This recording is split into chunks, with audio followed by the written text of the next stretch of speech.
Guys, magandang hapon. Welcome na naman tayo sa ating panibagong video. Meron naman tayong panibagong customer na ipapagawa niya ang kanyang motor dahil maingay yung barbula.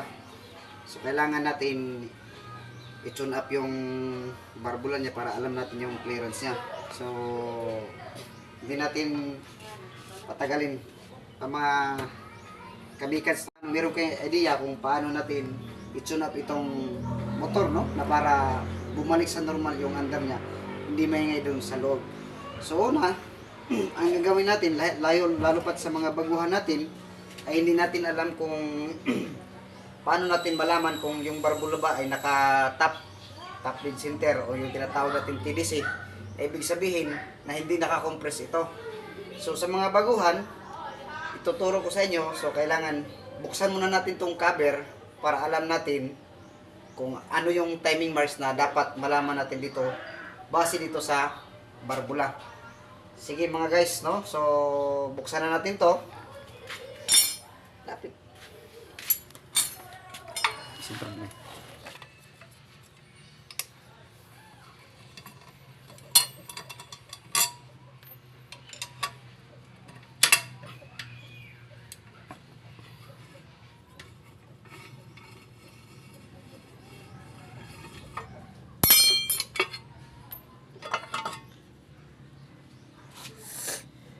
So, mamaya ko na ipapakita natin guys kung alin dito yung timing mark. So, tatanggalan muna natin to ng cover, no? At pati yung spark plug para malambot lang yung pag-ikot natin. Sundan nyo lang ako, no?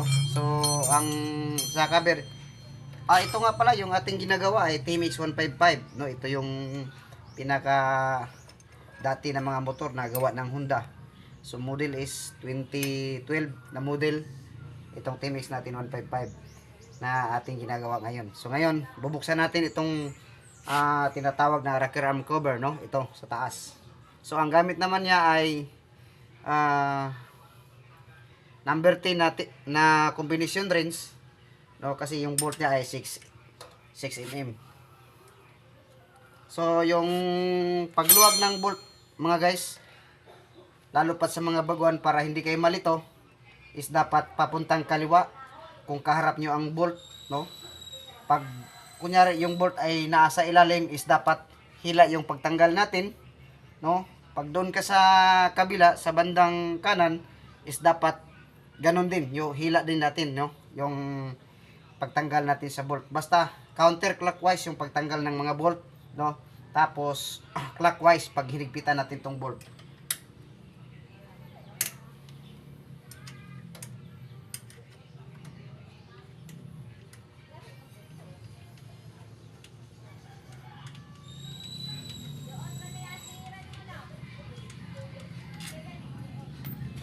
Sundi ko dito.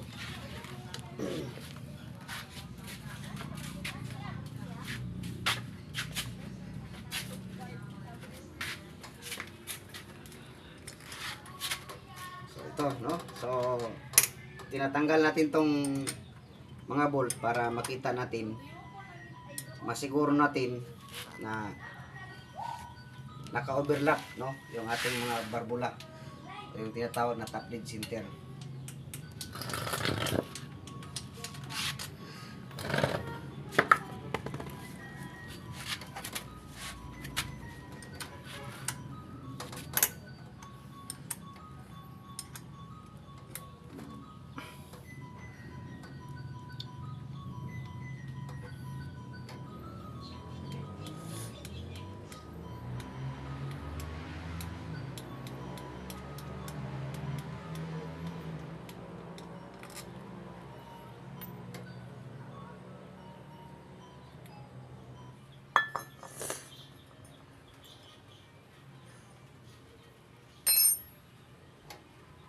Kunin mo yung punas. So, pag kinapa natin to, inaalog natin tong barbula. Yan o. Yung isa, naka-compress. Tapos yung isa, naka-overlap. So, dapat itong itong rocker arm, ito, is dapat dalawa to naka-TDC, no? So, paano malaman natin nakatap yan? So pag naalog natin yung dalawa, ibig sabihin top dead center na yan, no? Pero naka-compress yung exhaust valve. Ito yung tinatawag na exhaust valve, no? Papunta dun sa tambutso, itong labasan ng usok. Itong intake naman, ito yung galing dito. Na ito yung dito yung papasok yung gasolina, no? Ayan o, naka-overlap itong intake natin, tapos ito naka-compress. Hindi mo pwedeng i-tune up yan na naka-compress ito, no? So, kailangan dapat naka-top dead center lahat yan. So, bago natin i-tune up natin to, so, para malambot lang yung pag-ikot natin dun sa flywheel, tanggalin muna natin tong spark plug na gamit yung tinatawag natin na spark plug rinse. Sige, pakikuha nga yung spark plug rinse.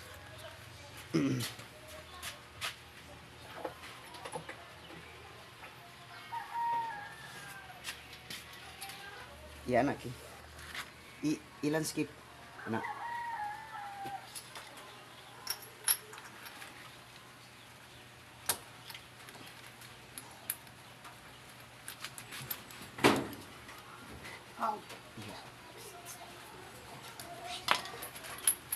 So yung ating spark plug mga guys ay number 70 naman na tools to, no? Pero mahirap pagkagamitan natin ng combination or open rinse. Much better kung meron kayong box rinse, pero mas maganda talaga pag gagamitan natin ng pangtanggal ng spark plug natin. Okay, so para ma-tap natin to, no? Maalog natin tong sa exhaust, punta tayo din sa kabila para makita natin yung timing doon sa flywheel.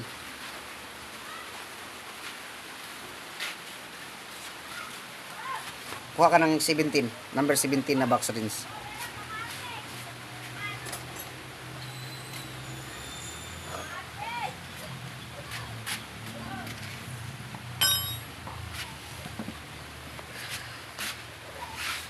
Okay.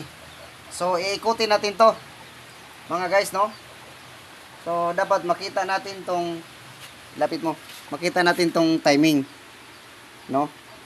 Ikutin natin kung ano, alin dito yung timing. At least alam niyo kung alin dito yung timing marks ng ating flywheel. Ito yung tinatawag na flywheel, no? Ito.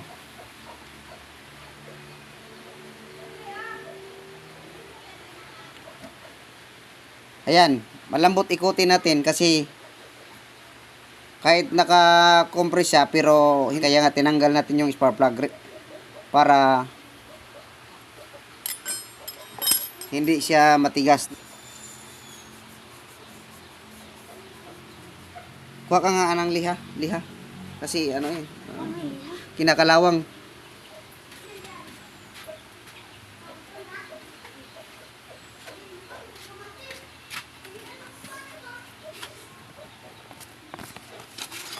So, lihaan muna natin mga guys para maklaro natin yung ano, yung pinaka timing marks.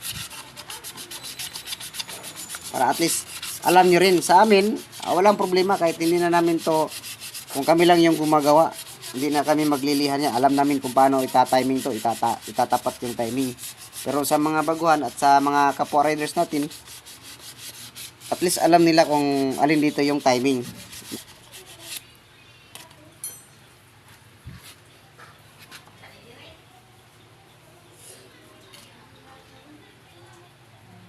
Puro mo yung slide. Klaro ba? Yan daw.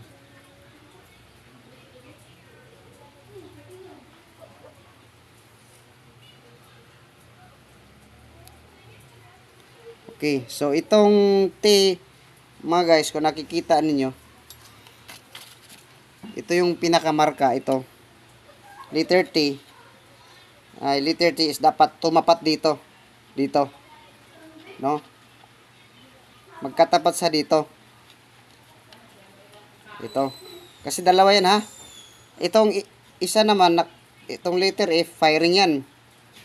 So, naka-firing. So, pag dito sa T, ito yung naka-timing. Na ibig sabihin, top dead center yung ating piston. Naka-top dead center. So, hindi naka-compress yan. So, kung aalugin natin yung taas, makuha natin.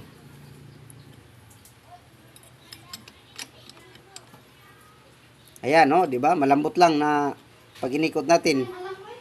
Kasi, bukas nga doon, spark plug niya. Ayan. So, tumapat na uli doon. no? Ito yung marka niya sa ating tinatawag na stator plate. So, kakapainan na natin to. O, yan, oh. So, naalog na natin. At dito rin, yan, no? Naaalog na. Okay. Tingnan nyo maigi mga guys. Ayan, oh. Pag aalugin natin, alog na. No? Pati yung dito. Yan, naaalog na. So, hindi ibig sabihin na pag nakatiming ka na dito, dito rin, naka-tablet center. So, kailangan mo na i-confirm talaga kung naka-timing ba o hindi, no? At saka, meron akong tips sa inyo mga guys, ng mga ka-rides, mechanics, kung paano natin malaman na yung piston natin is naka-tablet center. Okay. So, gagamit kayo ng star screw ito. O yung tinanggalan nyo ng spark plug, ipapasok nyo dito, malalaman nyo kung nakataas yung piston. Yan o, nakataas yung piston. Kasi pagka nakabaon to, ibig sabihin, ang piston nakababa. Ang tawag naman noon ay BDC, no? Bottom dead center. So ito tinatawag na TDC, top dead center. So siguro natin, no? Nakatiyak tayo na talagang naka-overlap to. Doon tayo mag-uumpisa na tutune up natin to. Ito yung i-adjust natin, no? Ito yung gamit natin ngayon. Huwag kayong maniwala doon sa sabi ng ibang mga mekaniko na pag nag-tune up, ito, inaalog lang nila, no? At saka i-adjust. So dapat yan, ang tamang paggamit yan, gagamit tayo nito, itong pillar gauge. Ito yung tinatawag na pillar gauge. Dito nakabase yung clearance talaga na ating gagamitin dito, no? Hindi yung kamayin lang natin to, tapos luwagan, balik. So hindi tansyado yung ating hawak, hindi pareho yung hawak natin, no? So pag gagamitan talaga natin ng pillar gauge, ito tama talaga yung ating gamit. So yung gamit natin na clearance nito sa kikita niyo mga guys, ito may number to, ha. Yan, no? So, pag yung gamitin ninyo, ayun, may equivalent yan eh.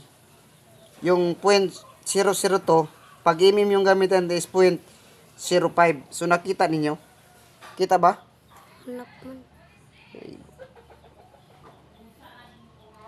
Kita? No? Ito yung gagamitin natin doon sa barbula. So, paano? So, ganito yan. Dito sa kabila.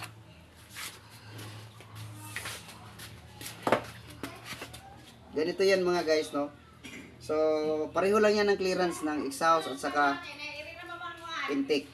So, lagay natin to. Yan. Para tansyado natin. Asan yung...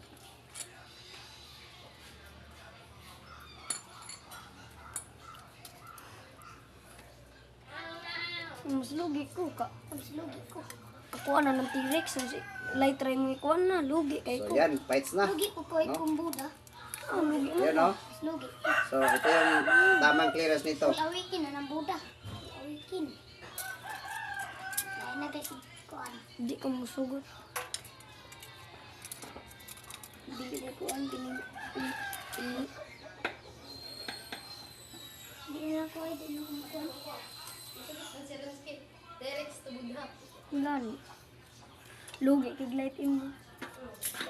Mahal magud ang angod, mahal magud ang T-Rex kaysa sa light.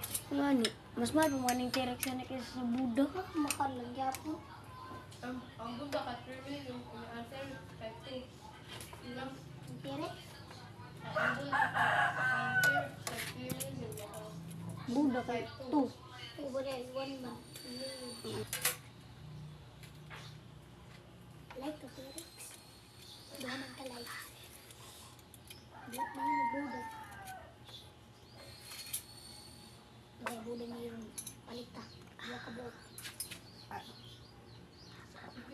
Let's see.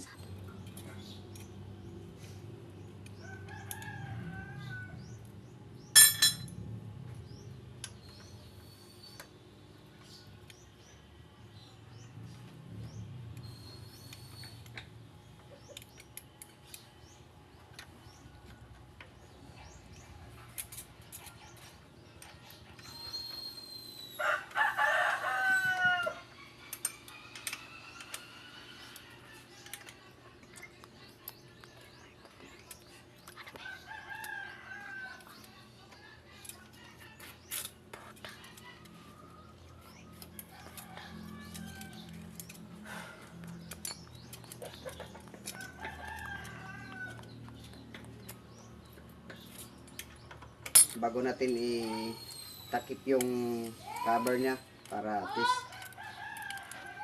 masiguro natin. Yan. So, okay na.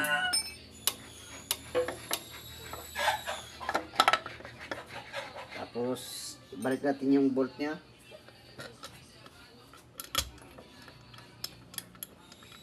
Kabit ng isa diya.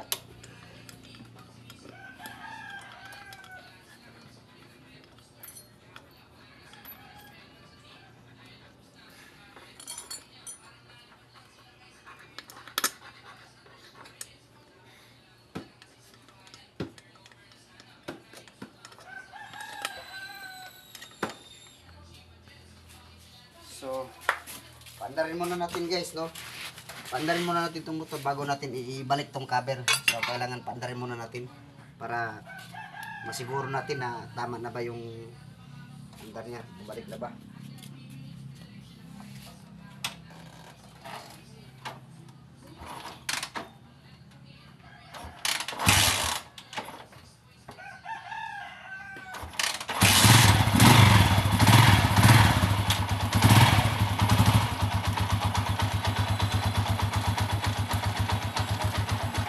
Okay guys, so maganda yung andar ng ating makina, oh. Kung napapansin nyo, yan, di ba? Tapos smooth yung minor niya, no? Parang hindi na bababa taas yung andar niya, no? So okay, ganun lang kasimple mga guys, no? I-share ninyo, i-like, i-support, i-follow, no? At para laging updated ka sa ating video, so pindutin mo na yung bells dyan, and also subscribe po kayo sa aking channel, no? Kahit pa paano meron tayong nakuha ang kunting kaalaman, kasi mahirap ngayon pagka motor diretso tayo kaagad sa shop, diba? So lalo pat yung budget natin ay kulang, diba? So hanggang dyan lang mga guys, mga kamikans, at maraming salamat po sa ating lahat.